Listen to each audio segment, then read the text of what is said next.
What's up, everybody, and welcome to the long-awaited Wes Craven ranking. If you guys are just now finding me or just finding this video, I've been doing a Wes Craven review series for about the past 2 months, so all 20 of the films that he himself directed and released to theaters, I have talked about. I did the Scream films and the Nightmare on Elm Street films a few years ago, but I went through from Last House on the Left all the way through to My Soul to Take here recently, and it's been a fun review series, despite the fact that we get a lot of varying quality from Mr. Wes Craven, the master of horror. It's been a fun review series going from where he started back in the 70s with Last House on the Left all the way to where he eventually ended with My Soul to Take, Scream 4, before he unfortunately passed away. So this has been a fun review series. I've enjoyed doing this, and now it is time to rank all 20 of Wes Craven's films. So starting off at number 20, by far the worst thing that Wes Craven has ever given the world,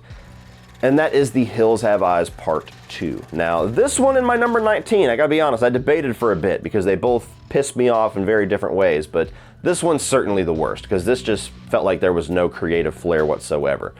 This is a film that Wes Craven himself has even admitted that he did specifically for the money. He had his movie come out, I believe it was Swamp Thing. It didn't really take off all that well. And so he took the job of directing a sequel to one of his first films, The Hills Have Eyes, specifically just to get a paycheck, just to keep food on the table.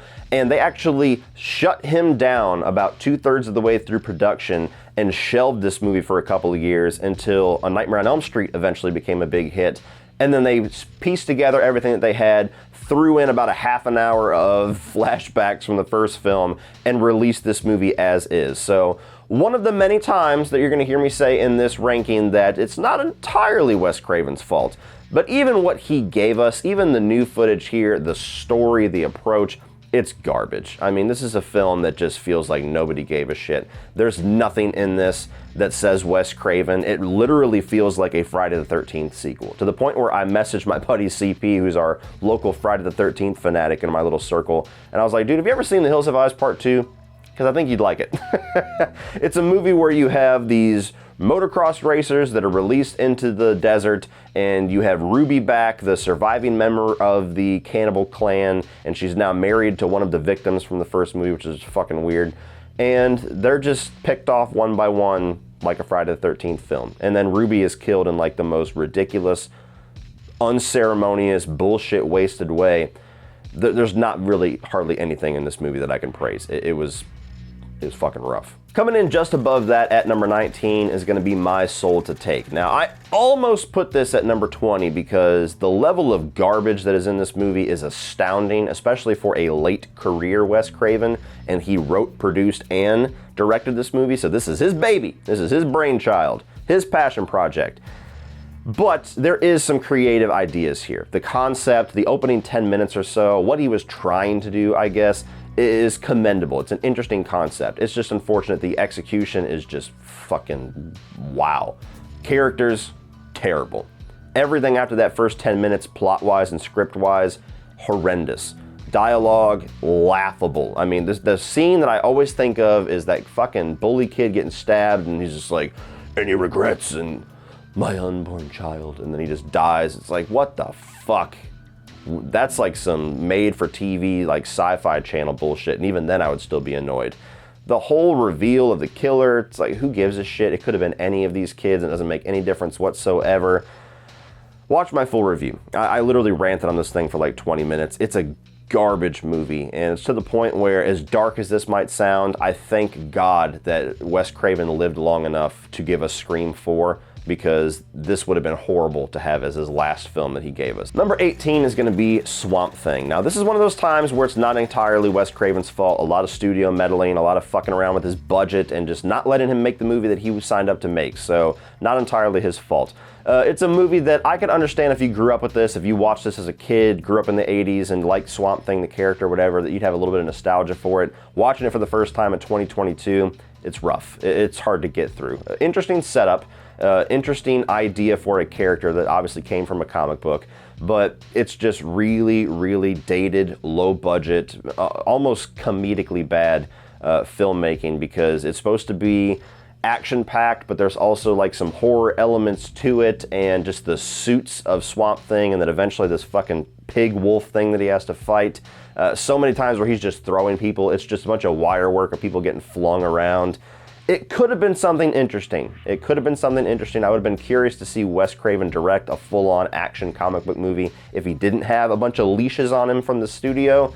But unfortunately, that's not what we got. This is a somewhat Wes Craven movie, somewhat studio movie that's just not for me. Number 17 is Deadly Blessing, and this is probably just the most forgettable movie on this list. It's not really a bad flick. I mean, it sets up an interesting premise. It follows through on that for the most part throughout the runtime. There's some good acting, there's some interesting characters, there's a lot of like dream sequences and things that, even a bathtub sequence that is straight out of Nightmare on Elm Street, that you could tell like Wes Craven was working through some of his early ideas that eventually was fully realized in 1984. But it's just a movie that just doesn't have any real standout sequences. You know, there's a dream sequence where a spider falls into Sharon Stone's mouth. That's in all the posters. That's really the only image you walk away with this. But beyond that, creepy Amish community, maybe a devil entity walking around. There might be some serial killers. There's a fucked up, weird reveal about who the killers are, which is not even hardly explained. And when I watched the film, I didn't even pick up on it. I thought it was just a chick that had no tits. I was like, oh, okay, well, I mean, poor girl. But no, that was a guy. So it's a lot of weird execution in this film. But like I said, by the end of it, I went back and I'm looking at my list and I'm like, there's not really anything I remember about this film at all. Number 16 is Shocker. Now, this is one of the more disappointing entries because I had not seen this movie before. This was a first-time watch for this review series, and I had seen a lot of people really like this film and like this character, and I certainly liked the actor. I know him from Supernatural as the grandfather. And so I was really looking forward to this, and I dug it for the first act of the movie, but then it just really goes off the rails and gets really silly and really stupid and just overly campy. And campy for me, you gotta have the right mix. You gotta have the right recipe there to really tap into my funny bone. I'm a hard sell, I'm a hard audience when it comes to comedy, when it comes to the horror comedies, and especially campiness, because you have to have just the right amount of goofy to be funny without being stupid. And this movie just goes way too far. I mean, the effects aren't really there enough to really fully realize this. And it's almost confusing for me because this is one of those films where it really feels like Wes Craven's trying to outdo himself. He's trying to like outdo Freddy. He's trying to like give the middle finger to New Line, like, I can do it again, bitch, I don't need you. And it just begged the question. I know that there was drama and there was egos, but it just begged the question to me, like, if you're trying to outdo Freddy so much, Wes, why didn't you just go back and outdo Freddy with another Freddy movie? It just, I know. I know he wrote the script for 3. Eventually they took that away, rewrote it, blah, blah, blah, blah, blah. I know. But just, this is one of those films where I'm like, what the Nightmare on Elm Street franchise could have been if these fuckers could have just worked together. But as is, a really goofy, campy movie that had potential, but I understand completely why it never turned into a franchise and why the main killer never turned into a horror icon. Number 15 is gonna be Cursed. Now, if you have not seen my review or the video I did last year, top 5 horror director's cuts that we need, this is the most interesting movie on this list to discuss because it was quite literally made twice.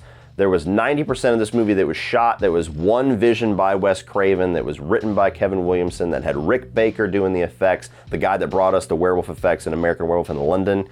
And the Weinsteins took this movie away from Wes Craven, forced him to rewrite it multiple times, forced him to reshoot it from the ground up, and the movie's unrecognizable.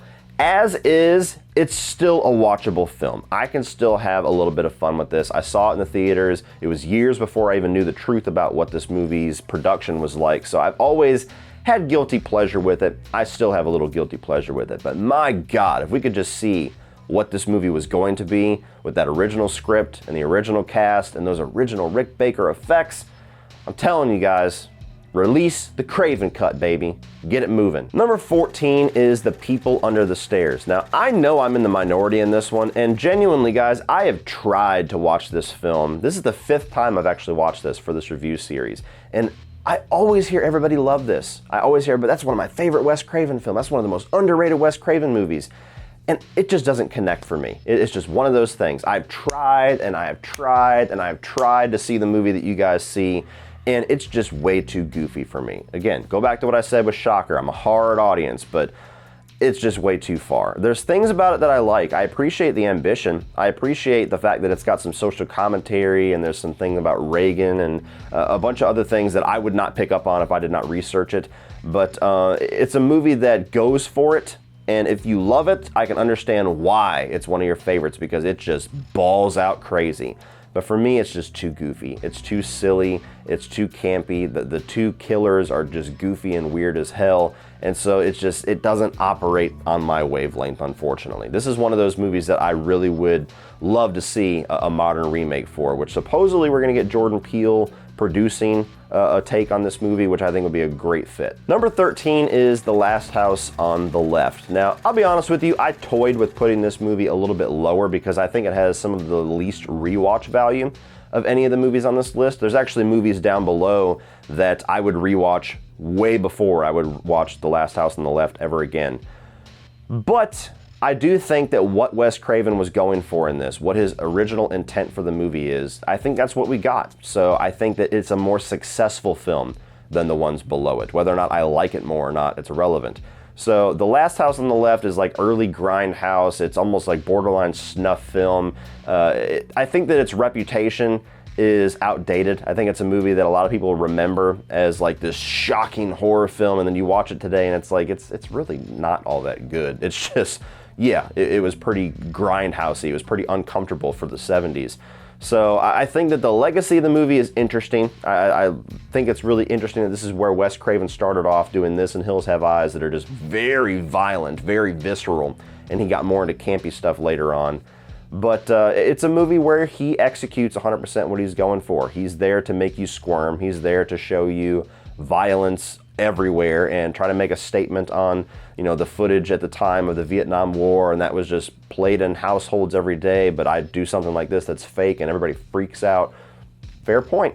So The Last House on the Left, probably one of the movies in this list that I would never watch again willingly, but one of the few times Wes Craven sought out to do something and was able to do it. Number 12 is Scream 3. Now, I've said numerous times, if this is the worst film in your slasher franchise, you're doing pretty damn good. Scream 3 is easily the worst of the Scream films, but it's still a solid slasher. It's still got a lot of merit to it. There's still a lot of great character moments. I like the motivation of the killer. I like some of the reveals. And it's a fun movie. You know, the Scream movies are never been my favorite, never will be, but I have a very casually good time with every single one of them, including this one. Unfortunately, the script here is where things go a little bit awry. This was the first Scream film that was not written by Kevin Williamson that Wes Craven directed, and it shows. A lot of the characters are very goofy. The whole extra meta element of we're gonna film the Stab movie, and that's gonna be the setting for the kills in the Scream movie. It's a little too multi-layered for me. But I do have fun with this one. Like, it's a very solid 3-star slasher film, and once again, if your worst film is a 3-star slasher film, you're far and above 95% of the other slasher franchises out there. Number 11 is going to be Music of the Heart. Now, this is a film that I was very curious to check out because this is the one and only time that Wes Craven stepped away from the horror and thriller genre and just did his own thing, did a mainstream, like, feel-good, true story. And it's a solid movie. If you like that type of film, if you want something to just throw on and just make you feel warm and fuzzy, this is a film that will get that job done. You have Meryl Streep playing a real-life woman that created this music program for Harlem kids. And it's a movie that's told in 2 different time periods, when she's starting the school and then 10 years later when she's established but trying to fight to keep the school. And so I think that the movie is successful on doing what this type of film usually sets out to do, which is just to make you feel good, tell a good story, give you some heartwarming feels. But beyond all of that, I don't think it really stands out all that much. You know, Meryl Streep's great. It's Meryl Streep. She's never not great. She was nominated for an Oscar for this movie. But I think that the way that they decided to split it up into 2 time periods kind of created a disconnect in the element of the film that I was looking forward to, which is her like having this long-lasting impact on 1 or 2 specific kids and showing like one relationship. And you didn't really get that. You got her with a bunch of different kids, and then you got 10 years later with a bunch of other kids. And the only kid that really belongs to both groups, he shows up as almost like a cameo in the end when they're doing this big concert. But it's just missing that element for me. So it's no surprise to me why this wasn't something that Wes Craven just stuck with, because while he very competently directed this movie, there was just nothing standout or pizzazz about it. Number 10 is going to be The Hills Have Eyes. Now, admittedly, this movie is just a bit dated. If you had talked to me in the 80s, this would be much higher on this list, because I think, just like with Last House on the Left, Wes Craven set out to do something, and he executed it to his fullest vision in The Hills Have Eyes. I think that this is a very good movie that's just dated. It's just not as effective as it was back in its heyday. I think it's an interesting concept. It's certainly a horrific concept. I think that the whole sequence where half the family gets taken out is pretty visceral, and just that in of itself, killing half of your victims in like a 5-minute span, pretty ballsy, pretty unique. I don't think that he executes the whole social message about, like, you know, can anybody be pushed to violence and now he's just as bad as them. I don't think that that's executed very well. I don't think anybody watches this film and sees porn stash at the end of it bashing this dude's brains in and go, oh man, yeah, he's a monster now. No, they're like, yo, get that fucker. He was trying to kill and eat your kid. Kill him. Hit him again. Piss on him and walk away. Number 9 is going to be Vampire in Brooklyn. I know I might be in the minority in this one. I've always liked this film. It's certainly not what it could have been. Another one of those times where Wes Craven had a vision and either the studio or Eddie Murphy himself was combating that. So another one of those times where we get kind of a mishmash of a bunch of different egos. But as is, I still think this is a fun movie. I love 80s and 90s Eddie Murphy. I think that he's really good in the main role. He's got the right amount of classic Eddie Murphy, but also the right amount of taking it seriously and trying to be scary as his vampire. I think he does pretty good. I think a decent amount of the humor in the movie still works for me and a lot of the side cast.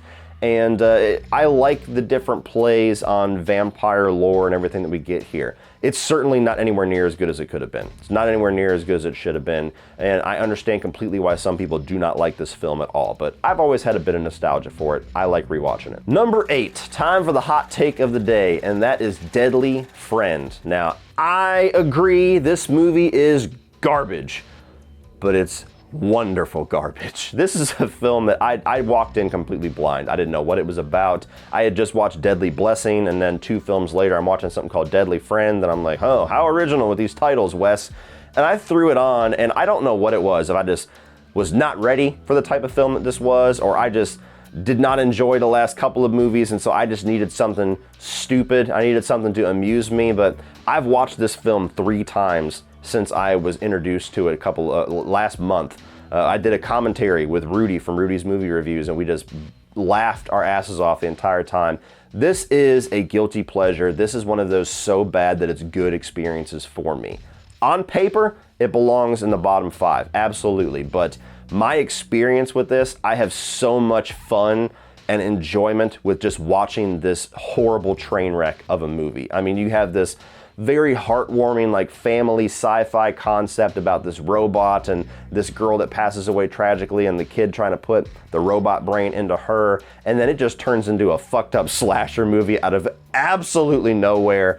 And there's just so many creative things that happened in this that are just beautiful disasters all the way through to the end, including the end of the film. So another one of those times Wes Craven wanted to do the serious, adaptation of this novel. Studio said, nah, motherfucker, we're doing Nightmare on Elm Street shit. Insert some dream sequences, show some blood, kill that bitch with a fucking basketball, do some crazy shit, and we get this glorious disaster of a movie called Deadly Friend. So you gotta watch it with the right mindset. If you watch this for it to be serious, you're gonna fucking hate it. If you watch this to have fun, it is awesome. Number 7 is Red Eye, another first-time watch for me. For a long time, I didn't even know that Wes Craven directed this film. So it's a very tight, efficient little thriller. This is a movie about a kind of a meet cute at first. You get Rachel McAdams, you get Cillian Murphy, they meet together in the airport, the lobby, and then they eventually end up sitting next to each other on the plane, and you're like, oh, it's a little romance.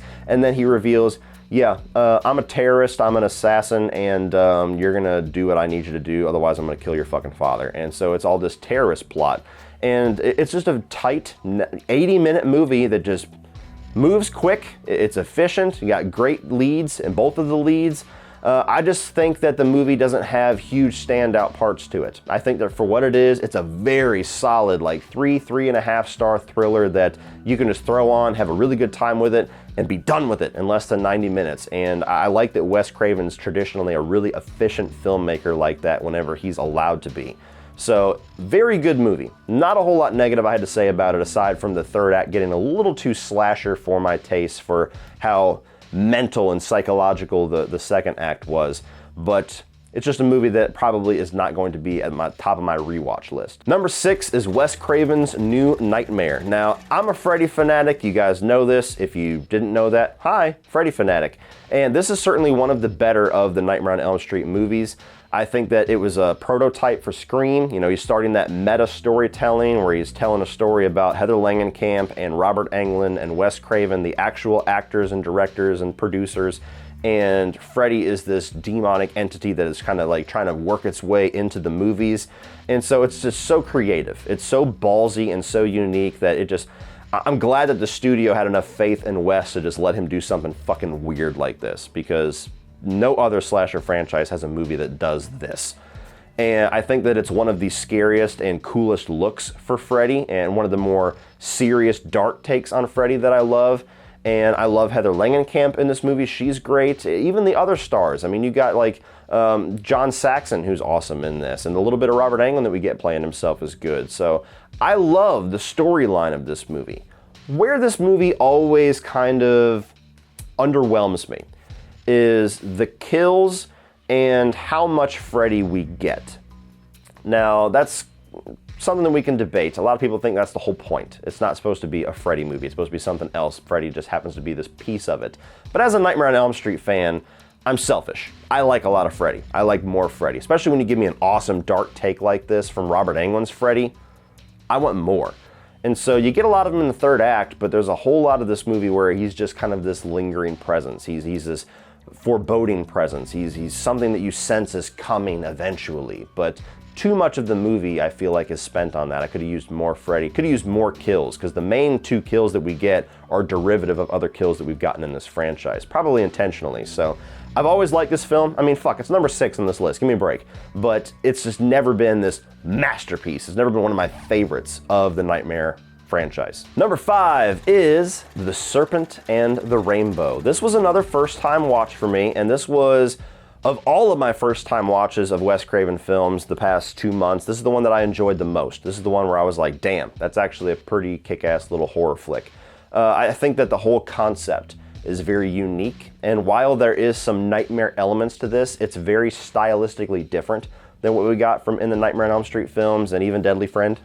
So even though he's kind of sticking to his wheelhouse a little bit, it does feel like he's stretching his legs a bit more as a storyteller, as a filmmaker. I like the whole concept of this doctor that's going into the Amazon to try to figure out the secret of this zombie powder.